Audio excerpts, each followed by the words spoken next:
So it happened. Again. But this time, it felt different. If you've been following the World Cup over the last couple of weeks, you already know how this story ends. On a warm Monday night in Dallas, a 91st-minute strike from Spain's Mikel Merino knocked Portugal out of the tournament and officially closed the book on the most prolific international career the game of football has ever seen. At 41 years old, Cristiano Ronaldo walked off a World Cup pitch for the very last time, and he did it in tears. But here's the thing. When Portugal went home in 2022, we all knew why. It was loud, it was messy, it was a squad fractured by internal politics, a public fallout with the manager, and their greatest icon sitting on the bench while the team crashed out to Morocco. 2026 was supposed to be the correction. This was the golden generation, a team boasting some of the most technically gifted, highly valued midfielders and attackers on the planet. And unlike 2022, they weren't divided. Before the tournament, the message from the Portuguese camp was loud and clear. We are united. We are going to carry our captain to the ultimate prize. Yet, when the tournament started, what we actually saw on the pitch wasn't a team united. It was a team completely, utterly paralyzed. So how does a squad with this much creative genius, players who tear up the Premier League and League One week in and week out, leave the greatest goal scorer in the history of the sport completely isolated? Why did a group of fearless club superstars suddenly play with so much hesitation when it mattered most? Let's talk about it.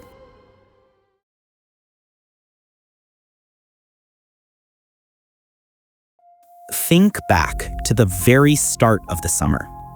The atmosphere around this Portuguese camp was actually incredibly positive. Under Roberto Martínez, the narrative had completely shifted from the dark days of Qatar. There was no public bickering, no leaks to the press. Instead, we got a public display of absolute devotion. You had Bruno Fernandes, a player who broke the record for the most assists in a single Premier League season, telling BBC that the entire team was ready to sacrifice their personal glory to make sure Cristiano got the send-off he deserved. On paper, this squad was like a brotherhood. They had the perfect blend of veteran grit and youthful dynamic energy. They were supposed to be the ultimate support system for a 41-year-old striker who, while no longer capable of sprinting past defenders from the halfway line, was still one of the most lethal box predators in the world.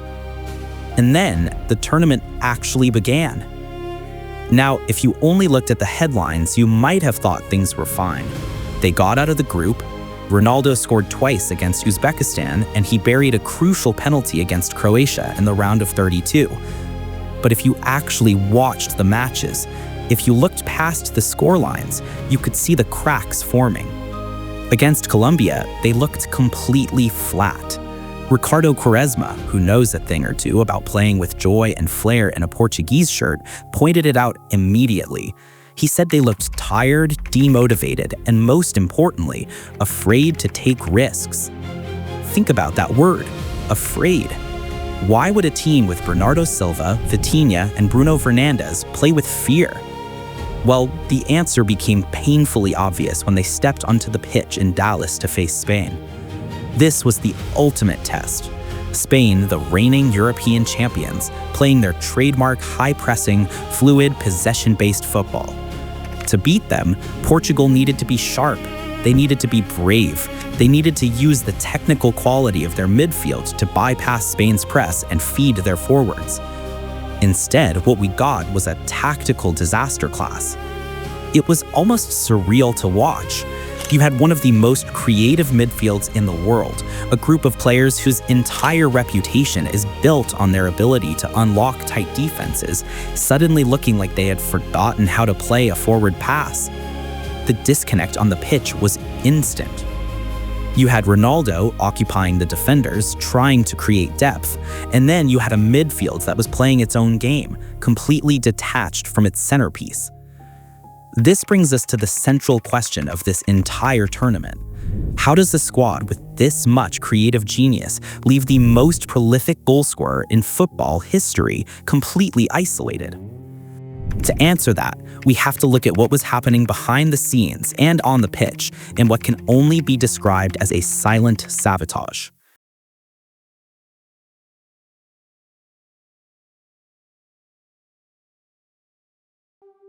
Now, when you talk about tactical disconnects, it's easy for fans to get lost in the emotional bias. We Ronaldo fans will say the midfield froze him out. Ronaldo critics will tell you he's 41, he doesn't move anymore, and he's holding the team back. But this wasn't just an internet debate.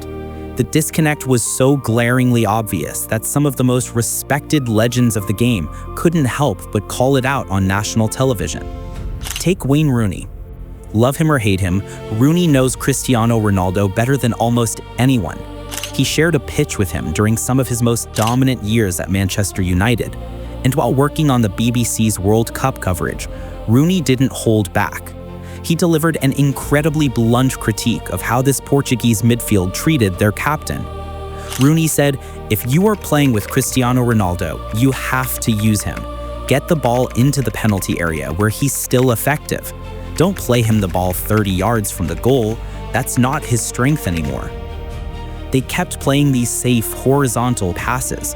They completely took away Ronaldo's greatest weapon, his aerial threat and his instinct in the box. Think about the sheer statistics of this midfield during the tournament. Between Bruno Fernandes, Vitinha, and João Neves, 3 players hailed as the creative engine of this team. They registered exactly 1 assist across 5 matches, and that was against Uzbekistan. Combined, they created just 10 goal-scoring chances in the entire tournament. To put that into perspective, their left back, Nuno Mendes, created 11 chances on his own. So what was the issue? Was it a lack of quality?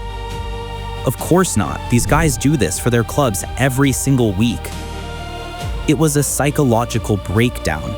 And this is where Wayne Rooney made an incredibly interesting comparison. He compared Portugal's dynamic to how Argentina treats Lionel Messi. You see a group of players who are completely 100% committed to their leader. They fight for every single inch of grass. They run for him, they defend for him, and they do everything in their power to make sure that when Messi gets the ball, he is in a position to succeed.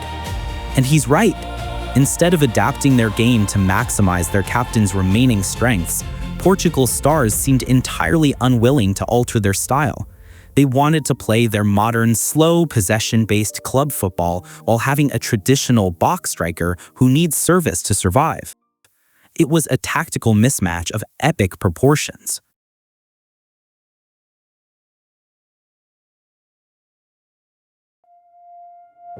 But look, we've seen this team go home early before, just never quite like this. In 2022, the exit was bitter. It was angry. Ronaldo was benched by Fernando Santos, the locker room was reportedly divided, and when they lost to Morocco, it felt like a chaotic public implosion. It was a failure of management, a failure of harmony, and a failure of ego. But 2026 is infinitely more tragic. Because this time, they had everything they wanted. They had a squad that was mature and filled with world-class talent. They had publicly vowed to fight for their leader. There were no excuses left. And that is what makes this defeat so incredibly heavy. The tragedy of this Portugal team isn't that they weren't good enough to win the World Cup. On paper, they were absolutely good enough.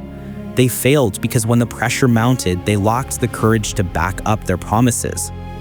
Think about what Ronaldo said in the mixed zone after the match. He said, "I gave it my all. I did my best, and I'm leaving with a clear conscience." And you know what? He's right. Even at 41 years of age, Cristiano Ronaldo left everything on that pitch. He didn't complain when the service didn't come. He didn't throw tantrums on the pitch. He ran, he fought, he occupied defenders, and he tried to lead a young squad that seemed utterly overwhelmed by the magnitude of the moment. He leaves the international stage with his head held high, knowing he won Euro 2016 and the Nations League titles that Portugal had never touched before he arrived on the scene. But for the golden generation he leaves behind, the reckoning is just beginning. When the dust settles on the 2026 World Cup, this young Portugal squad is going to have to look in the mirror. They are going to have to reconcile the fact that they had the greatest goal scorer in the history of the sport in their ranks, a leader who was willing to give everything for them, and they squandered their final chance to win the ultimate prize alongside him. They had the talent, they had the unity, but they lacked the bravery to play without fear when the eyes of the world were upon them. With Roberto Martínez stepping down immediately after the loss, and players like Bernardo Silva and João Cancelo considering their own international futures, Portugal is entering a completely new era, an era without the shadow of number 7. But as they step into that future, they will always be haunted by the ghost of Dallas, by the memory of a night where they had Spain on the ropes but chose to play it safe, while their greatest icon stood completely alone in the box, waiting for a pass that never came. So hey, let's talk more about this in the comments section. Let me know your thoughts. And as always, like and sub. Thank you for watching. I'll catch you in the next one.